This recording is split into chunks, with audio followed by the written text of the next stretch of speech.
Mohun Bagan senior দলে উদীয়মান তারকা দিব্যেন্দু বিশ্বাস। গত সিজনে দিব্যেন্দু বিশ্বাস যে আলবার্টো রড্রিগেজ বা টম অলডারডের পাশে অমন গুরুত্বপূর্ণ একটা জুটি বাঁধতে পারবে তা কিন্তু কেউই এক্সপেক্ট করেনি। এই দিব্যেন্দু বিশ্বাসকে দেখা গেছে যে তিনি আইএসএল এর মঞ্চে রাইট ব্যাক বা রাইট সেন্টার ব্যাক পজিশনটা, যেটা তোমরা হিট ম্যাপ দেখলে বুঝতে পারবে যে একটু রাইট চ্যানেলটা বেশি ঘেঁষে খেলে।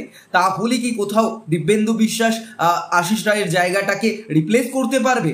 এবং অবশ্যই এই প্রশ্নটা যে সময় আসছে ঠিক সেই সময় দিব্যেন্দু বিশ্বাস কিন্তু এএফসির মঞ্চে যদি তোমরা তার হিট ম্যাপটা লক্ষ্য করো তাহলে দেখতে পারবে এই দিব্যেন্দু বিশ্বাস লেফট চ্যানেলটাকে বা একটু লেফটে ঘেঁষে ফুটবল খেলছে, অর্থাৎ ডান পা এবং বা পায়ে সচল দিব্যেন্দু বিশ্বাস মোহনবাগানের দুটো ব্যাক সিস্টেমেই কিন্তু নিজেকে সেটেল করতে পারবেন। এবং সেটা রাইট সেন্টার ব্যাক হোক, লেফট সেন্টার ব্যাক হোক, লেফট ব্যাক হোক কিংবা রাইট ব্যাক, প্রত্যেকটা সিচুয়েশনে দিব্যেন্দু বিশ্বাস ডিফেন্ডার হিসাবে একজন পারফেক্ট চয়েস হয়ে উঠবে মোহনবাগানের। মাত্র 22 বছর বয়সে দিব্যেন্দু বিশ্বাস আইএসএল কাপ সহ দুবার আইএসএল শিল্ড জিতেছেন। এছাড়াও দিব্যেন্দু বিশ্বাসের দখলে রয়েছে ডুরান্ড কাপও।